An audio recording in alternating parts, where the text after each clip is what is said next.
आप सभी छात्र छात्राओं का आज की कक्षा में हार्दिक स्वागत है। आज की कक्षा में हम आपकी पाठ्यपुस्तक स्पर्श भाग 2 के अंतर्गत गद्यखंड में प्रथम अध्याय बड़े भाई साहब नामक पाठ का अध्ययन करेंगे। इसके 3 भाग हम पूर्व कक्षाओं में पढ़ चुके हैं और आज इसके अंतिम भाग यानी चौथे भाग का अध्ययन करेंगे।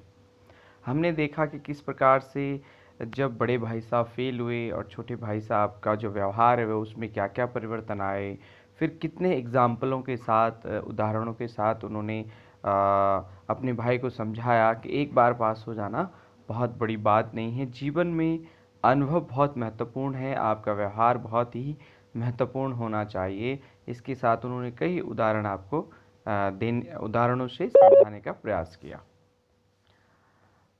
आज के समय में उन्होंने हमारी जो समूची शिक्षा व्यवस्था थी उसमें जो खामियां हैं उनको भी बताने का कष्ट किया। आज हम देखते हैं फिर सालाना इम्तहान हुआ और कुछ ऐसा संयोग हुआ कि मैं फिर पास हो गया। और हुआ क्या कि यानी दोबारा छठी के उनके वार्षिक एग्ज़ाम हुए और छोटा भाई पास हो गया और बड़े भाई फिर से फेल हो गए। समस्या ये थी कि बड़े भाई दोबारा से फेल हो गए। मैंने बहुत मेहनत नहीं की पर ना जाने कैसे दर्जे में अव्वल आ गया और इस बार भी वो प्रथम आ गया, जबकि इतनी कुछ खास मेहनत की नहीं थी। मुझे खुद अचरज यानी आश्चर्य हुआ।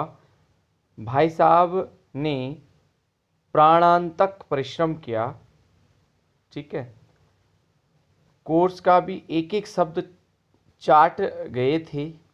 10 बजे रात तक इधर, 4 बजे भोर से उधर, 6 से 9:30 तक स्कूल जाने के पहले मुद्रा कांतिहीन हो गई थी, मगर बेचारे फेल हो गए। यानी इस तरीके से उन्होंने अपना शेड्यूल बनाया, पूरी तरीके से रात में और सुबह भी जल्दी उठकर, है ना, स्कूल से पहले जाने से भी निरंतर वो पढ़ते रहे। 4 बजे सुबह उठते थे, 6 बजे से 9:30 बजे तक भी वो पढ़ते रहते थे, यानी स्कूल जाने से पहले 10 बजे का स्कूल जाने से पहले वो पढ़ते रहे। तो जो उनकी मुद्रा थी वो क्रांतिहीन हो गई थी, मगर बेचारे फेल हो गए और वो वापस इस बार भी फेल हो गए इतनी मेहनत के बावजूद। मुझे उन पर दया आती थी और जो लेखक छोटे भाई थे उन्हें दया आने लगी। नतीजा सुनाया गया, वह रो पड़े और मैं भी रोने लगा। और जब उनका रिजल्ट यानी परिणाम उनके सामने रखे गए तो वो रोने लगे और साथ ही साथ छोटा भाई भी उनके साथ यानी लेखक स्वयं रोने लगा। अपने पास होने की खुशी आधी हो गई। वो पास हो गया, लेकिन भाई जब दोबारा फेल हो गए तो उससे वो ज़्यादा आहत हुए, ज़्यादा दुखी हुए और उनकी जो खुशी थी वो आधी हो गई। मैं भी फेल हो गया होता तो बड़े भाई साहब को इतना दुख ना होता, ये सोचने लगा। लेकिन विधि की बात कौन टाले, ये तो समय की बात है, इसमें किसी का कोई जोर नहीं चलता। मेरे और भाई के बीच में अब केवल एक दर्जे का अंतर रह गया।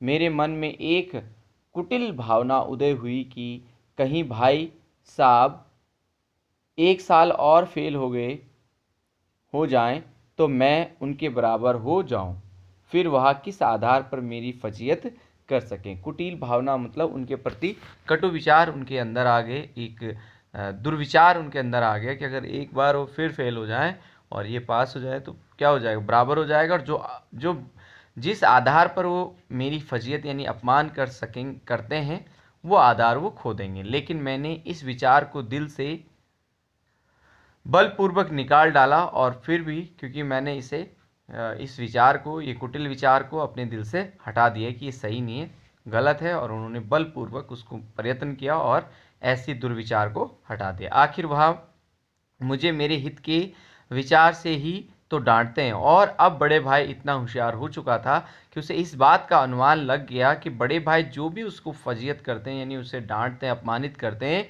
वे सिर्फ किसके हित के बारे में सोचते हैं, अपने छोटे भाई के हित के बारे में ही सोचते हैं। मुझे इस वक्त अप्रिय लगता है अवश्य, मगर वह शायद उनके उपदेशों का ही असर है कि मैं दनादन पास हो जाता हूँ और इतने अच्छे नंबरों से। अब छोटे भाई को ये एहसास हो चुका है कि उनकी जो सफलता है वो सब कुछ बड़े भाई की नसीहत अर्थात उनकी शिक्षा का ही असर है कि वो इतने अच्छे नंबरों से और लगातार पास हो रहा है। अब भाई साहब बहुत कुछ नर्म पड़ गए और अब उनका जो व्यवहार था वो पूरी तरह से क्या हो गया, नर्म हो गया, वो विनम्र हो गए। यानी जिस तरीके से वो पहले उन्हें डांटते थे वैसा नहीं रहा। कई बार मुझे डांटने का अवसर पाकर भी और कई बार धीरज से काम लिया और कई बार तो अब कुछ ऐसी कहानी, ऐसी घटना या अवसर उन्हें मिले कि वो अपने छोटे भाई को डांट सकते थे, लेकिन उन्होंने उन्हें नहीं डांटा। शायद अब वह खुद समझने लगे थे कि मुझे डांटने का अधिकार उन्हें नहीं रहा, या रहा भी तो बहुत कम। अब लेखक ने ऐसा महसूस किया कि हो सकता है कि बड़े भाई को ये लग रहा हो कि वो डांटने का अधिकार भूल गए हैं, और अगर नहीं भी भूले हैं या नहीं भी उनका उनसे वो अधिकार छीना है तो बहुत कम है, क्योंकि ये लगातार सफलता पा रहा है। मेरी स्वच्छंदता भी बढ़ी और उनकी जो स्वच्छंदता, अपनी इच्छा की जो थी वो भी उनकी बढ़ गई। स्वच्छंदता जैसा वो करना चाहते हैं। मैं उनकी सहिष्णुता का अनुचित लाभ उठाने लगा और वो जिस व्यवहार को, जो सही व्यवहार और मेरे प्रति जो उनका आदर सम्मान बढ़ा था, सहिष्णुता, तो उसका वो क्या कर रहा था, अनुचित यानी गलत लाभ उठाने लगा कि अब भाई मुझे कुछ नहीं कहता है तो इसलिए और लापरवाह है। मुझे कुछ ऐसी धारणा हुई कि मैं पास ही हो जाऊंगा और अब उसे ऐसा विश्वास होने लगा कि वो पास हो ही जाएगा। 15 या ना पढ़ूं या ना पढ़ूं, मेरी तकदीर बलवान है। इसलिए भाई साहब के डर से जो थोड़ा बहुत पढ़ लिया करता था वह भी बंद हुआ, और अब ऐसी स्थिति आ गई कि जो कुछ थोड़ा भाई की डर थी वो विचार, क्योंकि मस्तिष्क में ये आ गया कि वो बिना पढ़े भी पास हो जाएगा, तो जो थोड़ा बहुत भाई की डर से पढ़ता था वो भी बंद हो गया। मुझे कनकव्वे उड़ाने का नया शौक पैदा हुआ, यानी पतंग उड़ाने का नया शौक पैदा हो गया, और अब सारा समय पतंगबाजी की ही भेंट होता था। और अब वो अपना ज़्यादातर समय कहाँ गुजार रहे थे, पतंगबाजी में गुजार रहे थे। फिर भी मैं भाई साहब का अदब करता, यानी आदर करता था और उनकी नज़र बचाकर कनकौवे उड़ाता था। मांझा देना, कन्ने बांधना, पतंग टूर्नामेंट की तैयारियां आदि समस्याएं सब गुप्त रूप से हल की जाती। मैं भाई साहब को यह संदेह न करने देता था कि उनका सम्मान और लिहाज मेरी नज़रों में बहुत कम हो गया। एक दिन संध्या समय हॉस्टल से दूर में एक कनकौवा लूटने बेतहाशा दौड़ रहा था, यानी बिल्कुल पूरी जोरों जोर से दौड़ रहा था। आंखें आसमान की ओर थी और मन उस आकाशगामी पथिक की ओर, यानी वो जो गुड़ रहा था, आसमान में उड़ रहा था, पथिक मतलब रास्ते में उड़ रहा था, जो मंद गति से झूमता हुआ पतन की ओर चल रहा था, मानो कोई आत्मा स्वर्ग से निकलकर विरक्त मन से नए संस्कार ग्रहण करने जा रही हो। यानी कोई स्वर्ग से निकलकर इस कोई आत्मा है और किसी विरक्त मन से, यानी जिसमें अभी कुछ नहीं है, नए संस्कार के रूप में ग्रहण हो रही है। बालकों की पूरी सेना लगे और झाड़दार बांस लिए इनका स्वागत करने को दौड़ी आ रही थी, और ज़्यादातर बच्चे सब कुछ डंडे और इस तरीके की लंबी जो चीज़ें जिससे कि पतंगों को लूटा जाए सब दौड़ी आ रही थी। किसी को अपने आगे पीछे की खबर ना थी, कोई भी अपने आगे पीछे के बारे में नहीं सोच रहा था, और किसी तरीके से पतंग लूटे, एक वन साइड वो दौड़ रहे थे। सभी मानो उस पतंग के साथ ही आकाश में उड़ रहे थे जहाँ सब कुछ समतल है, ना मोटर कारें हैं, ना ट्रम, ना गाड़ियाँ। अब सब अब मतलब भाई धरातल पे तो क्या है, बहुत सारी चीज़ें हैं, आप दौड़ रहे हैं, दूसरा भी दौड़ रहा है, लेकिन वो इतना खो गए उस पतंग को पकड़ने के लिए कि वो ऐसा लग रहा है कि वो आसमान में ही उड़ रहे हैं। भाई साहब से मेरी मुठभेड़ हो गई, और जब मैं ऊपर ही देख रहा था तो इसमें वो दोनों टकरा गए, जो शायद बाजार से लौट रहे थे। उन्होंने वही हाथ पकड़ लिया और उग्र भाव से, यानी गुस्से से बोले, इन बाजारी लौंडों के साथ ढेले के कनकौवे के लिए दौड़ते तुम्हें शर्म नहीं आती? ढेले मतलब सबसे सस्ता।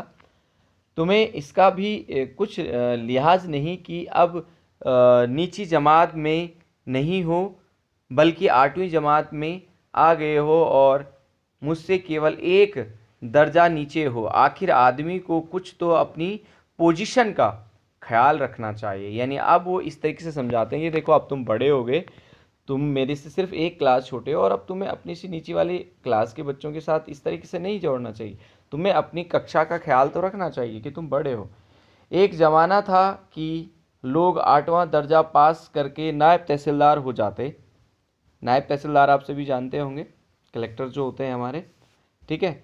मैं कितने ही मिडलचियों को जानता हूँ, मिडलचियों मतलब मेरे से जो छोटे हैं उन्हें जानता हूँ, जो आज अव्वल दर्जे की डिप्टी मजिस्ट्रेट या सुप्रिटेंडेंट बने हैं। वो कह रहे हैं कि मेरे से छोटे कितने ऐसे लोग हैं जो आज क्या हैं, मजिस्ट्रेट या सुप्रिटेंडेंट है। कितने ही 8वीं जमात वाले हमारे लीडर और समाचार पत्रों के संपादक हैं। बड़े बड़े विद्वान उनकी मातहिती में काम करते हैं और तुम उसी 8वीं दर्जे में आकर बाजारी लौंडों के साथ कनकव्वे के लिए दौड़ रहे हो। मुझे तुम्हारी इस कम अकली पर दुख होता है। तुम इतने नासमझ हो, छोटी मतलब तुम्हारी सोची नहीं है, कम अकल है, कम बुद्धि है तुम में, तुम जहीन हो, इसमें शक नहीं, लेकिन वह जेहन किस काम का जो हमारे आत्मगौरव की हत्या कर डाले। तुम अपने दिल में समझते होंगे मैं भाई साहब से महज एक दर्जा नीचे हूँ और अब उन्हें मुझको कुछ कहने का हक नहीं, लेकिन यह तुम्हारी गलती है। मैं तुमसे 5 साल बड़ा हूँ और चाहे आज तुम मेरी ही जमात में आ जाओ और प्रेक्षकों का यही हाल है, तो निस्संदेह अगले साल तुम मेरी कक्षा समकक्ष हो जाओगे और शायद एक साल बाद मुझसे आगे भी निकल जाओगे। लेकिन मुझ में और तुम में जो 5 साल का अंतर है, उसे तुम क्या खुदा भी नहीं मिटा सकता। मैं तुमसे 5 साल बड़ा हूँ और हमेशा रहूँगा। मुझे दुनिया का और ज़िंदगी का जो तजुर्बा है, यानी जो मुझे अनुभव है, तुम उसकी बराबरी नहीं कर सकते। चाहे तुम एमए और डीफिल और डीलिट ही क्यों ना हो जाओ, यानी डॉक्टरेट, लिटरेचर ऑफ डॉक्टरेट है ना, एमए मतलब master of MA, DPhil doctorate of philosophy क्यों ना बन जाओ, इतनी डिग्रियां ही क्यों ना ले जाओ। समझ किताबें पढ़ने से नहीं आती, दुनिया देखने से आती है, यानी प्रैक्टिकल करने से आती है। हमारी अम्मा ने, और अब इस बात को वो सिद्ध करते हैं विद एग्जाम्पल कि कैसे केवल किताबी ज्ञान से नहीं बल्कि दुनिया से भी क्या आ सकती है, आपको समझ आ सकती है। हमारी अम्मा ने कोई दर्जा नहीं पास किया, हमारी अम्मा ने कोई क्लास पास नहीं करी। दादा भी शायद 5वीं 6ठी जमात के से आगे नहीं गए, लेकिन हम दोनों चाहे सारी दुनिया की विद्या पढ़ लें, अम्मा और दादा को हमें समझाने और सुधारने का अधिकार हमेशा रहेगा। इसलिए नहीं कि वे हमारे जन्मदाता हैं, वे केवल इसलिए नहीं कि वे हमारे जन्मदाता हैं, बल्कि इसलिए कि उन्हें दुनिया का हमसे ज़्यादा तजुर्बा है और रहेगा, इसलिए वो हमसे बड़े हैं। अमेरिका में किस तरह की राज व्यवस्था है और 8वें हेनरी ने कितने विवाह किए और आकाश में कितने नक्षत्र हैं, यह बातें चाहे उन्हें ना मालूम हो, लेकिन हज़ारों ऐसी बातें हैं जिनका ज्ञान उन्हें हमेशा हमसे और तुमसे ज़्यादा है। किसके बारे में? दादी और माँ के बारे में कह रहे हैं कि हो सकता है कि उन्हें ये चीज़ें नहीं, लेकिन हज़ारों चीज़ें उन्हें पता है। देव ना करे आज मैं बीमार हो जाऊं तो तुम्हारे हाथ पांव फूल जाएंगे। हाथ पांव फूल जाना यानी घबरा जाना, ये मुहावरा है। दादा को तार देने के सिवाय तुम्हें और कुछ ना सूझेगा, यानी उन्हें बुलावा देने के लिए। लेकिन तुम्हारी जगह दादा हो तो किसी को तार नहीं भेजेंगे, यानी किसी को नहीं बुलाएंगे, ना घबराएंगे, ना बदहवास होंगे, यानी बेचैन होंगे। पहले खुद मर्ज पहचान कर, यानी दवाई पहचान कर इलाज करेंगे। मर्ज मतलब क्या बीमारी है, बीमारी का पता पहचान कर इलाज करेंगे। उसमें सफल ना हुए तो किसी डॉक्टर को बुलाएंगे। बीमारी तो खैर बड़ी चीज़ है, हम तुम तो इतना भी नहीं जानते कि हर महीने भर खर्चा महीना भर कैसे चला, महीने का जो खर्च होता है उसे महीने भर कैसे चलाया जा सकता है, इतना भी हमें नॉलेज नहीं है। जो कुछ दादा भेजते हैं उसे हम 20-22 तक खर्च कर लेते हैं और फिर पैसे पैसे को मोहताज हो जाते हैं। नाश्ता बंद हो जाता है, धोबी और नाई से मुंह चुराने लगते हैं, लेकिन जितना आज हम और तुम खर्च कर रहे हैं उसके आधे में दादा ने अपनी उम्र का बड़ा भाग इज्जत और नेक नामी से के साथ निभाया है और कुटुंब का पालन यानी परिवार का पालन किया है, जिसमें सब मिलकर 9 आदमी थे। अपने हेडमास्टर साहब ही को देखो, एमए हैं कि नहीं, और यहाँ के एमए नहीं, ऑक्सफोर्ड के, ठीक है। 1000 रुपये पाते हैं, लेकिन उनके घर का इंतज़ाम कौन करता है? उनकी बूढ़ी अम्मा। हेडमास्टर साहब की डिग्रियां यहाँ बेकार हो जाती हैं। पहले खुद घर का इंतज़ाम करते थे, खर्च पूरा न पड़ता था, कर्जदार रहते थे। जब से उनकी माताजी ने प्रबंध अपने हाथों में ले लिया है, जैसे घर में लक्ष्मी आ गई। तो भाईजान, यह गुरूर दिल से निकाल डालो कि तुम मेरे समीप आ गए हो और अब स्वतंत्र हो। मेरे देखते तुम बेराह ना चलने पाओगे, यानी गलत रास्ता नहीं जा पाओगे। अगर तुम यूँ ना मानोगे तो मैं थप्पड़ दिखाकर इसका प्रयोग भी कर सकता हूँ। मैं जानता हूँ तुम्हें मेरी बातें जहर लग रही होंगी। ऐसा उन्हें बताया कि हो सकता है कि तुम्हें मेरी बातें क्या लग रही हो, गलत लग रही हो, लेकिन मैं उनकी इस नई युक्ति से नतमस्तक हो गया। मुझे आज सचमुच अपनी लघुता का अनुभव हुआ और भाई साहब के प्रति मेरे मन में श्रद्धा उत्पन्न हुई। तो क्वेश्चन ये आएगा कि छोटे भाई के मन में बड़े भाई के प्रति श्रद्धा कैसे उत्पन्न हुई? तो ये आप बता सकते हैं कि जब वो ये बात समझाएंगे, दादा और दादी का एग्जाम्पल देंगे। मैंने सजल आँखों से कहारगिज नहीं, आप जो कुछ फरमा रहे हैं वह बिल्कुल सच है और आपको उसके कहने का हमेशा अधिकार रहेगा। आप मुझे हमेशा डांट सकते हैं। भाई साहब ने मुझे गले से लगा लिया और बोले, मैं कनकव्वे उड़ाने को मना नहीं करता, मेरा भी जी ललचाता है, लेकिन करूं क्या? खुद बेराह चलूं तो तुम्हारी रक्षा कैसे करूं? यह कर्तव्य भी तो मेरे सिर है, यानी वो ड्यूटी है। इसके कारण वो अपने मन को दबाकर अपने भाई को सही राह पर चलाने का कष्ट कर। संयोग से उसी वक्त एक कटा हुआ कनकौआ हमारे ऊपर से गुजरा, उसकी डोर लटक रही थी। लड़कों का एक गोल पीछे दौड़ रहा था। भाई साहब लंबे हैं ही उछलकर उसकी डोर पकड़ ली और बेतहाशा हॉस्टल की तरफ दौड़े। मैं पीछे पीछे दौड़ा। तो इस तरीके से जब बड़े भाई उनको पूरी अच्छे से समझाने का प्रयास करते हैं तो उनकी बात को समझते हैं और उनके मन में अपने भाई के प्रति श्रद्धा आती है, क्योंकि ऐसा वो इसलिए करते हैं। अपनी दिल की जो इच्छाएं उन्हें क्यों दबाते हैं? अपने कर्तव्य का पालन करने के लिए उन्हें अपनी इच्छाएं दबानी पड़ती है। और उस दिन बड़े छोटे भाई को एहसास होता है कि उनके भाई के कारण ही वो आज जो कुछ भी हैं उनके कारण ही है। तो ये पाठ हमारा समाप्त हो गया। इससे संबंधित जो प्रश्न हैं वो आप अपनी कक्षा अध्यापक से पूछ सकते हैं। तब तक आप स्वस्थ रहें, सुरक्षित रहें, पढ़ाई करते रहिए। धन्यवाद।